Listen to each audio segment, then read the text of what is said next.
বড় মা, তুমি তো নিজেকে দেখতে পাচ্ছ না, তাই তুমি বুঝতে পারছো না কত সুন্দর দেখতে লাগছে তোমাকে। বড় বৌদি, তুমি কি বলতে চাইছো বলো তো? আমাদের সাজানোর উপর তোমার কোনো ভরসা নেই, মানে তুমি সং সাজিয়েছি বলতে চাইছো, তাই তো? না গো বড় বৌদি, আজকে আমার খুব মনে পড়ে যাচ্ছে বিয়ের পরপর তুমি যখন এই বাড়িতে এলে ঠিক এরকম সুন্দর করে রোজ সাজতে, তারপর আস্তে আস্তে জীবন সংগ্রামে জড়িয়ে পড়লে, এই পরিবারের জন্য তুমি জীবনটা পাত করে দিলে বড় বৌদি। সারাদিন সকলের জন্য কাজ, সকলের জন্য চিন্তা, শুধু রান্নাঘর রান্নাঘর আর রান্নাঘর। সেখানে তাপে কষ্টে ঘামে আস্তে আস্তে তোমার সুন্দর ফর্সা রংটা ধূসর হয়ে গেল বড় বৌদি। এই বাড়ির জন্যই সারাটা জীবন কাটিয়ে দিলে বলো, শুধু এই বাড়ির লোকেদের ভালো চেয়ে রান্নাঘরে কাটিয়ে দিলে। তবু এই বাড়ি থেকে তুমি সারা জীবন না পেলে কোনো দাম, না পেলে কোনো সম্মান। ঠিক আছে ছোট, করেছি, সংসারের জন্য করেছি, এত কথা কেন আসছে? আর যেটা করেছি সেটাই তো স্বাভাবিক, সেখানে দাম সম্মানের কথা আসার তো কথা নয়। তুমি বড্ড বেশি কথা বলছো। আচ্ছা জাহ্নবী বৌদি, মাধবী ম্যামের তো এখনো মানে উনি তো এখনো বিয়ে হয়ে এই বাড়িতে আসেননি, তাতেও ওনাকে সাজালেন। দুষ্টু বাড়ির মেয়ে, সেও সাজালো। তুমি তো তার নিজের ছেলের বউ, তুমি কি করেছো? এ কি দেখলে রাজাদা, তোমার বউ কিরকম মুখ ঘুরিয়ে নিল? আচ্ছা তুমিই বলো, আমি কি কোনো ভুল কথা বলেছি? লালন, তুমি কিন্তু সুযোগ পেলেই আমাদেরকে অপমান করছো। তোমার কোনো দরকার ছিল না আমাদেরকে এভাবে কথা শোনানোর, বুঝলে? আমরা ভালো মানুষ, তাই তোমার কথা শুনে নিচ্ছি। তার মানে এই না তোমার প্রত্যেকটা কথা শুনতে আমরা বাধ্য। তাহলে শুনছো কেন? অবশ্য আমি জানি তোমাদের চুপ করে শোনার কারণটা কি। জানো কি? জানো না কি বলো তো? হ্যাঁ বলো শুনি, কি জানো তুমি? দেখো, না জানার মতো কিছু না। বাড়ি ভাড়া নিয়ে থাকতে হলে এখন তো খরচা পড়বে, তাই না? তোমাদের খরচাটা বাড়বে। আর আমি যতদূর রাজাদাকে চিনি, রাজাদা টাকা পয়সার ব্যাপারে ভীষণ হিসেবি, নতুন করে খরচা বাড়ানোর দিকে যাবে না। আর তাছাড়া রাজাদার তো একটা গাড়ির ইএমআইও দিতে হয়। তাই তুমি বৌদি চুপচাপ কথাগুলো শুনে নিচ্ছ। কথা শুনতে কি আছে? এখান দিয়ে ঢোকাবে, ওইখান দিয়ে বার করে দেবে, বাড়ি তো ছাড়তে হচ্ছে না। কিন্তু একটা কথা বারবার করে বলছি, তোমরা বুঝতে চাইছো না। এই বাড়িতে থাকতে হলে কিন্তু শর্ত মেনে থাকতে হবে। আমার শর্ত থেকে কিন্তু আমি সরি না, আমি এক কথার ছেলে। আর জাহ্নবী বৌদি তো পরিষ্কার যুদ্ধ ঘোষণা করেছে যে সে বাপের বাড়ি চলে যাবে, এখানে থাকবে না, মানে এখানে শ্বশুর বাড়ির কোনো কাজ করবে না সে। তো চলে যাচ্ছে না কেন? যাক না। রাজাদা, সেক্ষেত্রে কিন্তু তোমাকেও শ্বশুর বাড়ি চলে যেতে হবে। আর আমার ধারণা তোমার শ্বশুর বাড়ির অবস্থা অতটাও সচ্ছল নয় যে মানে বিয়ের পর মেয়ে জামাইকে পুষবে। কারণ তুমি তো একটা টাকাও খরচা করবে না। রাজাদা, একটা কথা জানো, মানে যে নিজের খরচা, নিজের বউয়ের খরচা, নিজের পরিবারের খরচা করতে চায় না, করতে পারে না, তাদেরকে শুধু কিপটে বলে না, তারা ভীতু, কাপুরুষ। আজব তো লালন, তুমি তো আজকাল আমাকে দেখলেই অপমান করছো। তাতে তো তোর কোনো শিক্ষা হচ্ছে না রে রাজা। এই আজকের কথাই ধর না, এই আজকে প্রথম তোর মায়ের জন্মদিন উদযাপন হচ্ছে বাড়িতে। তুই একটা পয়সা কন্ট্রিবিউট করেছিস? সবাই তাদের মতো করে নিজেদের মতো করে কন্ট্রিবিউশন দিয়েছে। মেজদার থেকে আমরা কিছু আশা করি না, তবু মেজদা বাজার টাজারগুলো তো করে এনেছে, কিন্তু তুই দেখ কিচ্ছু করলি না। শোন রাজা, অনেক তো বয়স হলো, এবার একটু বোঝার চেষ্টা কর। এক ফ্যামিলিতে এক ছাদের তলায় বাস করতে গেলে সকলে একসাথে থাকতে হয়, লড়তে হয় একসাথে, জীবন যাপনটা একসাথে করতে হয়। কবে যে বুঝবি বাবা। আর ছোটু ছাড় না। আর তোর কি মনে হয় যে এইসব কথা রাজাকে বলে কোনো লাভ হবে? না, রাজা নিজের কর্তব্য নাও করতে পারে, কিন্তু তার মানে কি জাহ্নবীও তার কোনো কর্তব্য করবে না? যখন প্রয়োজন আসবে তখন নিজের কর্তব্য নিশ্চয়ই আমি পালন করব। লোক দেখানোতে আসলে বিশ্বাস করি না। ও তাহলে এতদিন প্রয়োজন হয়নি, মানে বিয়ের এতগুলো বছর পরেও তুমি বলতে চাইছো যে শ্বশুর শাশুড়ির কোনো প্রয়োজন পড়েনি তোমাদের, তাই তো? হ্যাঁ, সেরকমই ভাবতে পারো। এই যে তোমরা এত মেজো কাকিমুনি এত ভালোবাসা দেখাও, এটা কি শুধু টাকার জন্যে?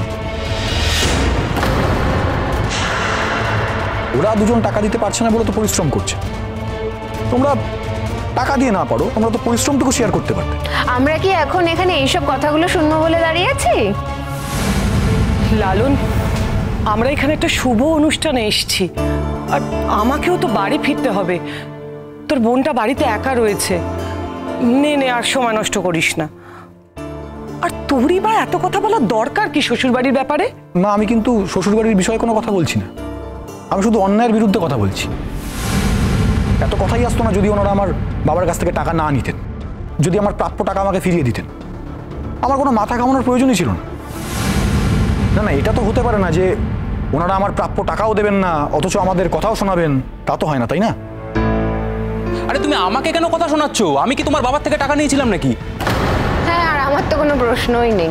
তাহলে কি উকিল সাহেব, দেখছেন তো এরকম সময় মতো নিজেদেরকে সরিয়ে নিয়ে যাচ্ছে, বুঝতে পারছেন? আর এত কিছুর পরও রোশনাই মেয়েটা আপনাদের কাছে খারাপ থেকে যাবে আর এই মেয়েটা ভালো থেকে যাবে? সত্যি কথা বলতে কি, আমি আসলে জাহ্নবীকে ঠিক চিনতে পারিনি। আমি তো রাজাকেও ঠিকমতো চিনতে পারিনি। এখন তো সব ঝোলটা নিজের বউয়ের দিকে টেনেই কথা বলছে। তবে আমি কিন্তু কখনো বাদশাহ আর রাজার মধ্যে কোনো তফাৎ করিনি, কখনো না। কিন্তু দেখো, আজ কেমন আমাদের চোখে আঙুল দিয়ে দেখিয়ে দিচ্ছে যে আমাদের প্রবলেমটা কিন্তু আমাদেরই, তার মধ্যে ওদের কোনো দায় দায়িত্ব নেই, ইনভলভমেন্ট নেই, কিচ্ছু নেই। কিন্তু মেজো কাকামণি যে টাকাটা নিয়েছে তার মধ্যে তো সত্যি সত্যি আমরা জড়িত ছিলাম না। আমরা তো টাকাটা নিয়েও নি। কিন্তু সেই টাকাটা এনজয় তো করেছো। মেজো কাকামণি, তোমাকে একটা কথা বলি। তুমি বোধহয় একটা জিনিস জানো না যে এই এখনকার দিনে না অন্যের অপরাধের দায় কেউ নিজের ঘাড়ে নেয় না। তাহলে রাজা কেন তোমার অপরাধের দায়টা ঘাড়ে নেবে বলো তো? আর মেজো কাকিমণি, তোমাকে এই এত খাটাখাটনি করতে হচ্ছে কারণ তোমার স্বামী টাকাটা শোধ দিতে পারেনি। তো সেই খাটনির ভাগটাই বা আমি কেন নেব বলো? বাহ, ওয়ান্ডারফুল। ছি ছি ছি ছি ছি ছি ছি। ছোটুদা, দেখলে? দেখলাম, সব দেখছি। এই দিনটার অপেক্ষায় ছিলাম রে লালন, এটা হওয়ার দরকার ছিল। আমি খুব খুশি হয়েছি। ছোট, এসব কথা ছাড় না। এসব কথা যত হবে লজ্জায় তত আমার মাথা হিট হয়েছে। কারণ আমরা তো জানি রাজা আমাদের সন্তান। যতবার শুনবো ততবার মনে হবে যে আমি এরকম একটা ছেলের জন্ম দিয়েছিলাম। ছাড়ো ছাড়ো বড় বৌদি, আজকে শুভ দিনে এসব কথা বলো না। সবাইকে তো চেনা হয়ে গেছে আমাদের। চলো এবার কেক টেকগুলো কাটবে, চলো রেডি হও। চলো বড় মা, এবার তো কেকটা কাটতে হবে। আচ্ছা বড় মা, আমি বয়সে ছোট বলে যে আমার থেকে তুমি গিফট নেবে না এটা হবে না কিন্তু। হ্যাঁ দুষ্টু, ওইটা একটু দাও তো।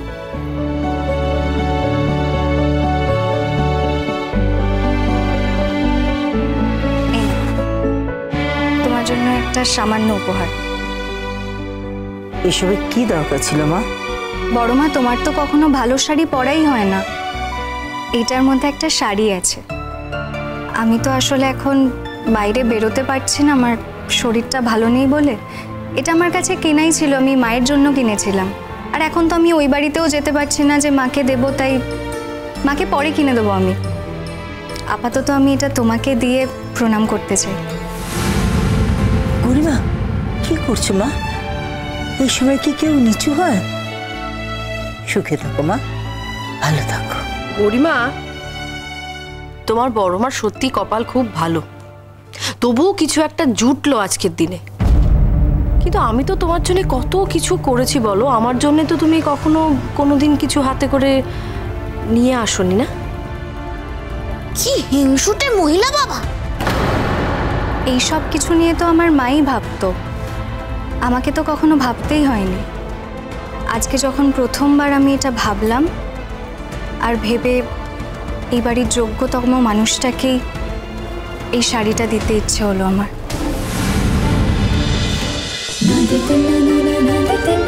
রোশনাই।